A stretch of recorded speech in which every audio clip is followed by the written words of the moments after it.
ምን እንደተውኩት ሶስት መሰረታዊ ነገሮችን ለናንተ ነግራችኋለሁኝ በዝርዝር። አንደኛው ከእስልምና ከቁርአን በፊት ሌሎች መጽሐፍት ነበሩ፣ እነዛ መጽሐፍት ተበርዘዋል የሚለው አስተምሮ ሲሆን፣ ሁለተኛው ደግሞ ቁርአን ወረደ የተባለበት መንገድ፣ ሶስተኛ ደግሞ ቁርአኑን ይዞት የመጣ የፈጣሪን ቃል ይዞት የመጣው ሰው ማንነት። ሶስቶቹ ለኔ እስልምናን እንደተው ምክንያት ሆነዋልና ከዚህ በፊት በምስክርነቴ ላይ ለምን እስልምናን እንደተውኩት ለማሳየት ሞክሬያለሁ። እዛ ላይ እንደ መግቢያ የሚሆን ማለት መጀመሪያ ስለ እስልምና በደንብ እንዳውቅና ከእስልምናው እንደወጣ ወደ እውነት እንድመጣ ይረዳኝ ቁርአንን በአማርኛ በመጀመሪያ ጊዜ ማየቴ ነው። ከዛ በኋላ ግን ሌሎች ብዙ መመዘኛዎች አሉ፣ ብዙ ነገሮችን በማመዛዘን ነው ወደ እውነት ልመጣ የቻልኩትና እነዚህ ሶስቱን በዝርዝር በጥቂቱ አጠር ባለ ደቂቃ ለእናንተ ለማሳየት እሞክራለሁ። ከዛ በፊት ግን በቁርአን ወይ ደግሞ መጽሐፍ ሁለቱ በአማኞች ዘንድ እንዴት ነው ከፈጣሪ ወደ ሕዝብ ደረሱ ብለው የሚያምኑት የሚለውን እንየው። መጽሐፍ ቅዱስ ለሕዝቦች የደረሰው ከፈጣሪ ወደ ሕዝቦች የደረሰው በቅዱሳን ነቢያት በኩል ነው። በነቢያት የእግዚአብሔር ሰዎች በሆኑ በኩል ነው። ቅዱስ ጴጥሮስ በሁለተኛ ጴጥሮስ ምዕራፍ 1 ቁጥር 21 ላይ ትንቢት ከቶ በሰው ፈቃድ አልመጣምና ዳሩ ግን በእግዚአብሔር ተልከው ቅዱሳን ሰዎች በመንፈስ ቅዱስ ተነድተው ተናገሩ ይላል። እዚህ ጋር እየተናገረ ያለው ትንቢትን በገዛ ፈቃድ ስለ አለመተርጎም ነው፣ መተርጎም እንደማይገባ ነው። ግን እግረ መንገዱን ይህ ቃል እንዴት እንደደረሰ ሲናገር በመንፈስ ቅዱስ ተነድተው ይላል እና መጽሐፍ ቅዱስ ለሕዝብ የደረሰው እግዚአብሔር በመንፈሱ በኩል በሰዎች ጋድሮ ሰዎች እንዲጽፉ በማነሳሳት ማለት ነው እና በዛ መንገድ ነው ለሰው ልጆች የደረሰው። አእምሯቸውን ስተው ወይ ደግሞ አእምሯቸው ሙሉ ጠፍቶ ሳይሆን አእምሯቸው አለ፣ ግን ያን የሚሰሩትን ስራ መንፈስ ቅዱስ አነሳስቷቸው ማለት ነው። ለምሳሌ በሐዋርያት ሥራ ምዕራፍ 2 ላይ በባለ 50 ዕለት መንፈስ ቅዱስ ይወርዳል። በሐዋርያቱ ላይ መንፈስ ቅዱስ ሲወርድ ሁሉም ከዛ በፊት የማያውቁትን ቋንቋ መናገር ጀመሩ። 72 ቋንቋ ተገለጠላቸውና ይናገሩ ጀመር። ከዚህ በፊት ሰምተውት የማያውቁትን አዲስ አበባ ተወልዶ ያደገ ልጅ የኦሮምኛ ቋንቋ፣ የትግርኛን፣ የአፋርኛ፣ የወላይትኛ ሌሎች ቋንቋዎችን በቃ ሳይማር እንዲሁ ተገልጦ መናገር ማለት ነው እና መንፈስ ቅዱስ ሲወርድላቸው ይህ ነበር የሆነው። ልክ እንደዚሁ መንፈስ ቅዱስ በሰው ልጆች ላይ አድሮ ቅዱሳት መጽሐፍትን እንዲጻፉ አድርጓል እና በዛ መንገድ ነው መጽሐፍ ቅዱስ ለሰው ልጆች የደረሰው። መጽሐፍ ቅዱስን እንደሚታወቀው በተለያየ ጊዜ በተለያየ ቦታ የተለያዩ ሰዎች ናቸው የጻፉት እና ሁሉም ግን የተመጋገቡ ናቸው። ቁርአን ደግሞ ከዚህ የተለየ ነው። በቁርአን የሚታመነው እንዴት ነው? ቁርአን ለሙሐመድ ከመድረሱ በፊት በሰማይ በትልቅ ሰሌዳ ተጽፎ ነበረ ይላሉ። ያ ማለት ዘላለማዊ ነው እንደማለት ነው ባጭሩ። የሰው ልጆች ከመፈጠራቸው በፊት አለ እንደማለት ነው። ቀድሞ የነበረ ነው። አንዳንዶች ደግሞ የተፈጠረ ነው ወይስ የተፈጠረ አይደለም የሚል ለምሳሌ በሱፊና በዋህብያዎች ዘንድ አላህ ከአርሹ በላይ በሁሉም ቦታ የሞላ ነውና አንድ ቦታ ነው ያለው የሚል ብቻ አላድርግ ክርክል እንደዛ አይነት በቁርአንም ዘንድ አለ። ዘላለማዊ ነው የሚሉና አልተፈጠረም የሚልና ተፈጥሯል የሚል እንደ ክርክር አለባላቸው። ግን የሆነው ሆኖ ሁለቱም በምን ያምናሉ? ሙሐመድ ለሰው ልጆች በመሐመድ በኩል ከመምጣቱ በፊት ቁርአን ዘላለማዊ ነው፣ በሰማይ ተጽፎ የነበረ ነው ይላሉ። በሰማይ አምላክ በዙፋኑ ከሰማይ ማለት እና ቁርአን እንደምታውቁት 114 ምዕራፎች አሉት። ከ114ቱ ደግሞ በክፍል ሲከፈል በጁዝ ማለት ነው 30 ጁዝ ነው ያለው። እነዚህ መጽሐፍቶች የምታያቸው ይሄ የመክፈቻ የላም ምዕራፍ የጉንዳን የምናምን እንዲህ የሚሉት ያው የምታውቋቸው ምዕራፎች በሰማይ ተጽፈው ነበረ ቀድሞ። ከዛ ላይ አላህ ለጅብሪል ለሙሐመድ እያደረገ ሰጠው እንጂ ቀድሞ የተዘጋጀ ነበር ነው በውስጡ ያሉት ሀሳቦች ጠቅላላ እና ቁርአን በዛ መንገድ መጣ ብለው ያምናሉ። እንግዲህ ቁርአን እንዴት ነው ወደ ሰው ልጅ የደረሰው? እንዳልኳችሁ አላህ ለጅብሪል ደግሞ ለሙሐመድ ደግሞ በየተናገረ ልክ እኔ ለእናንተ እንደማወራችሁ ተከታዮቹ አስተላልፏል ማለት ነው። ባጭሩ ከዚህ አንፃር በቀጥታ አስተያየት ቁርአን ሙሐመድ የሚናገረው ንግግር ነው። ግን ሙሐመድ ምን ብሏል? ያን ሲናገር ይህ ቃል የሰጠኝ ጅብሪል ነው፣ ጅብሪል ደግሞ ካላህ ተልኮ የመጣ ነው ብሎ ስለተናገረ ይህን ንግግሩን የሙሐመድ ንግግር የሚያምኑት ሙስሊሞች ቁርአን የፈጣሪ ቃል ነው ብለው ነው የሚያምኑት። እንደዛ ነው የሚታመነው። ምክንያቱም ቃሉን ይሰጠኛለው ጅብሪል ስለሆነ ጅብሪል ደግሞ ከአላህ የተሰጠው ተብሎ ስለሚታሰብ ማለት ነው። ግን ያው መሐመድ ንግግር ነው። ይሄን እንዳለ ይቆየኝ ማለት ነው። ከዛ አሁን ወዴት እንሄዳለን? 3 ነጥቦችን ብያችሁ ነበረ። የመጀመሪያው ነጥቤ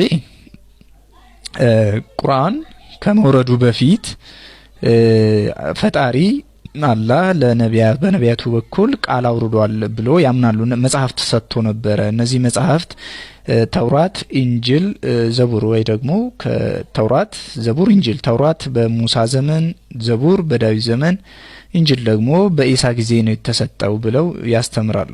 እና እነዚህ ቃላት ምን ሆነዋል ይላሉ? አሁን ላይ ተበርዘዋል ይላሉ። አሁን ሙስሊሞች የሚያስተምሩት እንደዛ ነው። እንትኖቹ ተበርዘዋል። እዚህ ላይ ነው የኔ የመጀመሪያው ነጥብ ያለው ማለት ነው። እንደሚታወቀው መቼም ብዙ ሰው ይስማማል። የሰው ልጆች በራሳቸው አምላክን ፈልገው ሊያገኙት አይችሉም ማለት አምላክ አለ የለም ማለት አይችሉም ማለት ሳይሆን በራሳቸው የአምላክን ፈቃድ ሊያውቁ አይችሉም። አምላክ ምን እንደሚወድና ምን እንደሚጠላ ምን ማድረግና ምን አለማድረግ እንደሚገባቸው አያውቁም። አምላክ ፈቃዱን ካልገለጠላቸው በስተቀር እሱ ራሱ ይሄን አድርጉ፣ እኔ ደስ የሚያሰኘኝ ይሄ ነው፣ ይሄን አታድርጉ፣ ይሄ ደስ አያሰኘኝም ብሎ ፈቃዱን እሱ ይገልጥላቸዋል እንጂ እሱ ካልገለጠላቸው በራሳቸው ሊያውቁት አይችሉም። ባጭሩ አምላክ ቃሉን ለሰው ልጆች የሚልከው ለምንድነው ካልን የሰው ልጆች ፈጣሪያቸውን እንዲያገኙ፣ ለፈጣሪያቸው እንዲታዘዙ፣ እንዲገዙ ለማድረግ ነው። እነሱን ለመርዳት ነው ቃሉን የሚያወርደው ባጭሩ ማለት ነው። ምክንያቱም የሰው ልጅ ፈጣሪን በራሱ ሊያገኝ ስለማይችል ፈቃዱን ሊያውቅ ስለማይችል እሱ ካልገለጠለት በስተቀር። ስለዚህ በሙሳ ዘመን ፈቃዱን ገልጧል ማለት ነው።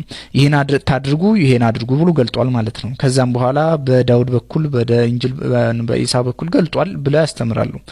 ግን ከዛ በኋላ ሰይጣንን እንግዲህ ወይ ሰዎች እንዲበርዙት ፈቃዳቸው እንዲፈጽሙ እንዲደበላልቁት እንደፈለጉ እንዲያደርጉት ትቷል ብለው ያምናሉ። ተበርዘዋል ብለው ያምናሉ። አምላክ አልጠበቃቸውም ብለው ያምናሉ።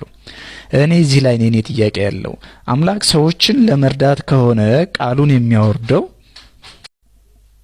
ስለዚህ አምላክ ቃሉን የሚያወርደው የሰው ልጆችን ለመርዳት ነው። የሰው ልጆችን ለመርዳት ከሆነ ደግሞ ቃሉ የግድ መጠበቅ አለበት። ለምን?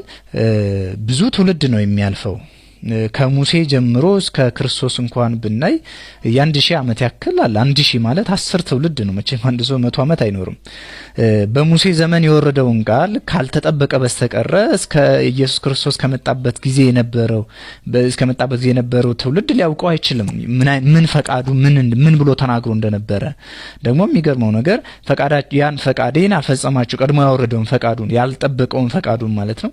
ፈቃዴን አልፈጸማችሁም ብሎ ሲቀጣ ደግሞ ይታያል። ይሄ ፍትሃዊ አይደለም። አምላክ ሰዎችን ለመርዳት ከሆነ ቃሉን ለሰው ልጆች የሚያደርሰው ያ ቃል ለሁሉም ትውልድ ተጠብቆ እንዲደርስ ማድረግ አለበት። ቃሉን መጠበቅ መቻል አለበት። ቃሉን ካልጠበቀ እንዲበረዝ ከፈቀደ አምላክ ፍትሃዊ አምላክ አይደለም ማለት ነው። ለምሳሌ እንበልና በክርስቶስ ከዛሬ 2014 ዓመት በፊት ነው በምድር የተገለጠው። ሙስሊሞች እንደሚወስዱት ኢሳን በልና በኢሳ ዘመን ቃሉ ተሰጠ። ከዛም በኋላ ማን በረዘው? እነ ጳውሎስ በረዘውታል ይላሉ። ብቻ ማንም ይበረዘው በክርስቶስ ዘመን ከዛሬ 2000 ዓመት በፊት ወረደ። መቼ ተበረዘ? ወዲያው ብዙ ሳይቆይ እነ ጳውሎስ ወዲያው ነው ያስተማሩትና ቃሉ ወዲያው ተበረዘ። ከዛ ከ300 ዓመት በኋላ የመጣው ትውልድ ያን የተበረዘውን ቃል በኢሳ ዘመን የመጣ ነው ብሎ የፈጣሪ ቃል ነው ብሎ ያምናል። እንደዛ ብሎ ያምናል። ከፈጣሪ የመጣ ነው ብሎ ያምናል ቃሉን ቀድሞ ስላወረደ እና ያ ትውልድ ሊጠየቅ ነው ማለት ነው። ለምን ይጠየቃል? አሁን ትውልዱ ፈጣሪ ቃል አውርዷል። በምን ስሌት ነው የሚቀጡት? እነዚህ ትውልዶች አልደረሳቸውም ቃሉ። የደረሳቸው ቃል የተበረዘ ነው። ስለዚህ እነዚያን ሰዎች የሚቀጣው አምላክ ፍትሃዊ ነው አይደለም። ቃሉ ሳይደርስ ቃሌን አልጠበቃችሁም ብሎ እንደመቅጣት ማለት ነው። ስለዚህ በኔ ስሌት በኔ ሚዛን መሰረት አምላክ ቃሉን የሚያወርደው የሰው ልጆችን ለመርዳት ወደሱ እንዲጠጉ የሱን ፈቃድ እንዲፈጽሙ ለማስቻል ነው። ፈቃዱን ሲፈጽሙ ለመሸለም ዘላለማዊ ሕይወትን፣ ቃሉን ሳይፈጽሙ ትእዛዙን ሳይፈጽሙ ሲቀሩ ደግሞ ዘላለማዊ ቅጣት ሊሰጥ ነው። ስለዚህ ቃሉ የግድ መጠበቅ አለበት፣ ይጠብቃልም። እነሱን ለመርዳት ብሎ እስካወረደው ድረስ የሰው ልጆች ለሁሉም እንዲደርስ ቃሉን ይጠብቃል። በማንም እንዲበረዝ አይፈቅድም። በነገራችን ላይ አምላክ ሰይጣን እንዳለ ያውቃል። አምላክ ቃሉን አልጠበቀም ማለት ቃሉን የሚበርዙት ሰዎች ሳይሆኑ በሰዎች ላይ ያደረ ሰይጣን ነው ማለት ነው። ማለት ከሰው ልጆች ቁጥጥር ውጪ በሆነ መንገድ ይህን ሊቆጣጠር የሚገባው አምላክ ነው። ሰይጣን ሁሌም ቢሆን ፍላጎቱ የሰው ልጆች ከፈጣሪያቸው ጋር እንዳይሆኑ ማድረግ ነው እሱ ስለተለየ። ስለዚህ የሰው ልጆች ከፈጣሪያቸው ጋር እንዳይሆኑ ቃሉን ይበርዛል ማለት ነው። ይሄንን አምላክ ያውቃል። ሰዎች በራሳቸው አይበርዙትም ብቻቸውን ጠላት ስላለ እሱ ነው እንዲበርዙ ቢያታልላቸው እንኳን ብለን የምናስበው። ስለዚህ አምላክ ለእንደዚህ አይነት ጥፋት እንደዚህ አይነት ነገሮችን አያደርግም ሊያደርግም አይችልም የሚል እምነት አለኝ እኔ። ምክንያቱም አምላክ ፍትሃዊ ስለሆነ ፍትሃዊ ነው ስንል ደግሞ ያወረደውን ቃል ሁሉም ትውልድ ደርሶት ቃሉን በመፈጸምና ባለመፈጸም ተመዝኖ ይቀጣል እንጂ እንዲሁ በደፈናው ቃል አውርዶ ዲያብሎስ አጣሞ በዛ ብዙ ሰዎች እንዲጠፉ ምክንያት አይሆንም። አምላክ ፍትሃዊ አይደለም ስንል በምክንያት ነው። ዛሬ ላይ በቢሊየን በትሪሊየን ይሆናል እንጂ እስከዛሬ ያለፈው በሙሉ ክርስቲያን ቢቆጠር 30% በዓለም ላይ ከፍተኛውን ቁጥር የያዘው ክርስቲያን ነው። እነዚህ ክርስቲያኖች እንግዲህ ያ ቀድሞ አምላክ አውርዶ የነበረውን ቃል ዲያብሎስ ወይ ደግሞ ሰዎች ዲያብሎስ አግዟቸው አጣሙ ወደ ጥፋት ስለወሰዱት በዛ ምክንያት ነው ይሄ ሁሉ ስህተት የተፈጠረው ማለት። እነዚህ ሁሉ እንዲጠፋ ይፈቅዳል ማለት ነው አምላክ ቃሉን አውርዶ እንዲበረዝ በመተው። ስለዚህ ይሄ ምኑን ለመርዳት ሆነ? ስለዚህ አምላክ ቃሉን ካወረደ ቃሉን ይጠብቃል። ቃሉን የሚያወርደው የሰው ልጆችን ለመርዳት ነው። የሰው ልጆች ደግሞ በሙሴ ብቻ አይደለም በሙሴ ዘመን ብቻ የነበረው ትውልድ ሳይሆን ከዛም በኋላ የነበረው ትውልድ ፍጡሩ ህዝቦቹ ፍጡራኖቹ ናቸውና ያ እንዲሆን አይፈቅድም። ስለዚህ ቃሉን ይጠብቃል። የመጀመሪያው ነጥቤ ይሄ ነው። ሁለተኛው ነጥቤ ደግሞ አሁን ከሰማይ ወረደ የተባለው ይህ ቁርአን የወረደበት መንገድ ነው። ቁርአን የወረደበት መንገድ እንደምታውቁት ባለፈው በሐዲስ ክፍሎችን የሐዲስ ማስረጃዎችን አሳይቻችሁ ነበረ። ቁርአን በሚወርድበት ጊዜ በተለያየ ሁኔታ ነው የወረደው ነው የሚሉት። መንገድ ላይም የሆነ ቡኻሪ ዘገቡታል። መንገድ ላይም ሰዎች አይሁዶች ጠየቁት። ከዛ ሙሐመድም ቁርአን ያ ወረደልኝ ሲል ነው ተንቀጠቀጠ። እንደ የሆነ ብቻ አክሽን አሳየ። ከዛ አላህ እንዲህ ብሏል አለ እና አጠገቡ የነበረው ሰው ቁርአን እንዲወረደለት እንደሆነ አስተዋልኩ ይላል በሚያሳየው እንቅስቃሴ። ይሄ ማለት እንቅጥቃጤ ወይ ነገር አለ ማለት ነው። እና በመጋረጃ ሆኖ እንደ ግመል እያንኩራፋ እንደ ጥጃ እየጓጎረ ነው የተናገረው ቁርአንን። መሐመድ እንደዛ ነው ቁርአኑ መጣልኝ የሚለው። በአንድ በኩል ደግሞ በቀሚስ ላይ ሆኖ መሐመድ ማለት በአንሻ ቀሚስ ሲሆን ራዩ እንደሚመጣለት ማለት በቀሚስ ሆኖ ቀሚሱን አልጋ ነው የሚሉት እንግሊዘኛውም እንደዛ ነው የሚለው። በአልጋ ላይ በአይሻ አልጋ ላይ ሆኖ ሲሆን ነው ቁርአኑ የሚወርደው የሚል ይሄ አልቡኻሪ ቅጽ ሳሂህ አልቡኻሪ ቅጽ 3 መጽሐፍ 47 ሐዲስ ቁጥር 755 ላይ እንዲህ ይላል። ግማሹን ነው ማነብላችሁ። በአይሻ ጉዳይ አታስቀይሙኝ፣ ከአይሻ ውጪ በማንኛውም ሴት ልብስ ውስጥ ሲሆን መለኮታዊ መገለጥ አይመጣልኝም። ስለዚህ መለኮታዊ መገለጥ በማን በአይሻ ልብስ ሲሆን ነው የመጣው እንደማለት ነው። ወይ ደግሞ በአይሻ አልጋ ላይ ሲሆን ነው የሚመጣው። እንግዲህ ተመልከቱት። ይሄ ከሰማይ መጣ የተባለው ዘላለማዊው የተባለው ቃል እንደ ግመል ያንኮራፋ በመጋረጃ ሆኖ እንደ ጥጃ እየጓጎረ የሚመጣ በአይሻ አልጋ ላይ ሲሆን የሚመጣ መገለጥ እያንቀጠቀጠ እንዲህ አይነት የሚመጣ መገለጥ ከዚህ በፊት ነበር ወይ? ብዙ ነቢያት ከዛ በፊት መምጣታቸውን እስልምና ያምናል። ከዛ በፊት በዚህ ሁኔታ የመጣ መገለጥ አለ ወይ? ይህንን ከፈጣሪ የመጣ ነው ብሎ የመጣ መገለጥ ነው ብሎ ለመቀበል አስቸጋሪ ነው እንደውነቱ ከሆነ። ሌላው ይሄ አንድ ሱራ የአሕዛብ ምዕራፍ ሱራ 33 ማለት ነው ቁጥር 53 ላይ አንድ አንቀጽ ይወርዳል። እንግዲህ አሁን እንዳልኳችሁ ወረደ በተለያየ ጊዜ ነው። ለ20 ምናምን ዓመታት ነው የወረደ የሚባለው በተለያየ ቦታ ነው። መሐመድ የሚናገረው ንግግር ነው፣ ግን ለሚያምኑት ያ ከፈጣሪ የመጣ ነው ብለው ስለሚያስቡ የፈጣሪ ቃል ነው ለሚያምኑት ማለት ነው። እና ይሄ ቁርአን ይሄ ክፍል ሱራ 33 ማለት ነው የወረደበትን ምክንያት ሲያብራራ በጣም የሚገርም ነው። ይሄ ቁርአን ክፍል የወረደው አስባብ አልኑዙል አልዋሂዲ ላይ ሙሐመድ የማደጎ ልጁ ሚስት አገባ ዘይነብን እና እሷን ሲያገባ የሰርጉ ዕለት ድግስ ተደግሷል። መተው የሰርጉን እንትን የሚሉት ሰርገኞቹ መተው ይመገባሉ፣ ይጫወታሉ፣ አመሹ፣ ከልክ በላይ አመሹ እና ሙሐመድ እንዲወጡ ፈልጓል ይላል።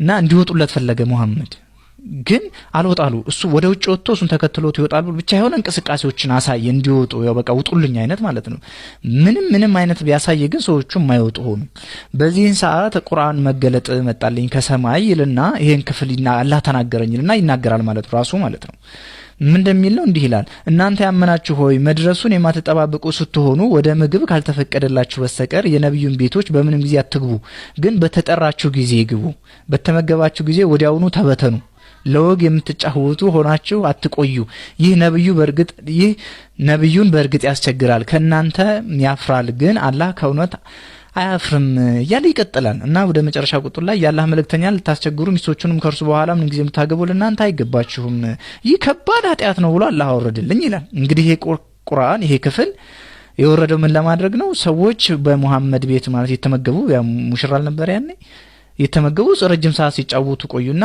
እንዲወጡ ተፈለገ እና ውጡ በቃ በነብዩ ቤት ጀመር ካልተጠራችሁ አትምጡ ከተመጣችሁ ደግሞ ቶሎ ብሉና ውጡ እዚህ ወሬ ያወራችሁ አትቆዩ እዚህ የሚል ነው መልእክቱ ይህንን ነገር ለመናገር በመሐመድ ቤት የገቡትን ሰዎች ለማስወጣት አምላክ ዘላለማዊ በሆነ በሰማይ በሰሌዳ ይህን ቃል ጽፎ ነበረ ማለት ይቻላል ይሄን ማመን አይከብድም ከአምላክ ጋር እንደው መዘባበት አይሆንም ይሄ ቀላል ነው ለሙሐመድን ያስቸገሩ ሰዎች ሙሐመድ ራሱ በሰዎች እኮ በቃ ሰዓት አልፏል ይሄን ያክል ውጡ ማለትም ይቻላል አንደኛ መታገስ ደስታው ነው ብለው ነው በደስታው ቀን የተገኙ ሰዎች እነሱ ስለነሱ ስሜት ይጠበቃል ያ ባይሆን በሰዎች በኩል ውጡ ማለት ይቻላል ግን ለዚህ አምላክ በሰማይ ጽፏል ሰዎች እናንተ ውጡ ለማለት እንደው ይሄ ሌላኛው ምክንያቴ ነው ሌላኛው ደግሞ ሱራ 361 ላይ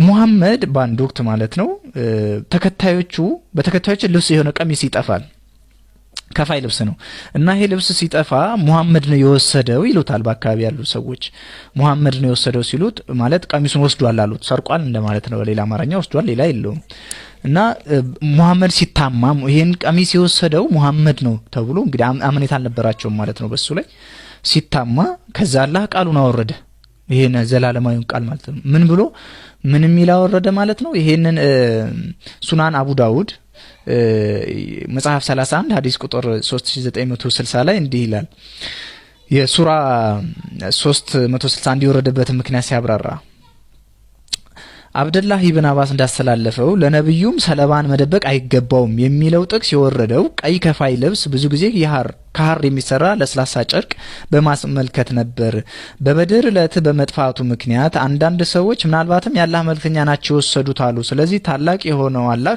ለነብዩም ሰለባን መደበቅ አይገባውም የሚለውን እስከ ጥቅሱ መጨረሻ አወረደ ይላል እንግዲህ ሙሐመድን ጨርቅ ወስደሃል የሆነ ልብስ የወሰድከው አንተ ነህ ብለው በአካባቢ ያሉ ሰዎች ሲጠረጥሩት አላህ ከዛ መገለጥ አወረደ ምን ብሎ ሙሐመድ ይሄን አልወሰደም ያው አላህ መገለጥ አወረደ ብለው የሚያምኑት ሙስሊሞች ናቸው ይሄንን የሚናገረው ራሱ ሙሐመድ ነው ወስደሃል አሉት ከዛ ራሱ ደግሞ አይ በቃ የሆነ አክሽን አሳየና አላህ ሙሐመድ አይወስድም ብሏል አላህ ሙሐመድ ይሄ ነገር ሚነካ አይደለም ብሏል አላህ ብሎ ነገራቸው ራሱ ማለት ነው ግን ያው ከፈጣሪ መጣ መገለጥ ነው ብለው ስለሚያምኑ ይሄ ፈጣሪ መገለጥ ነው እስኪ እንውሰድና እነሱ እንደሚሉት ይህን ቃል ሙሐመድ የወሰደውን ጨርቅ አልወሰደም ብሎ ገና ዓለም ሳይፈጠር በሰማይ በሰሌዳ ላይ ጽፎ አስቀምጧል ይህን ቃል ብሎ ማመን አይከብድም ወይ እስኪ ህሊና ላለው ሰው በነገራችን ላይ የሚገርመው አይሻም አንድ ወቅት ምን ብላ ነበር አንድ ሐዲስ ባለፈው አሳይቻችኋለሁ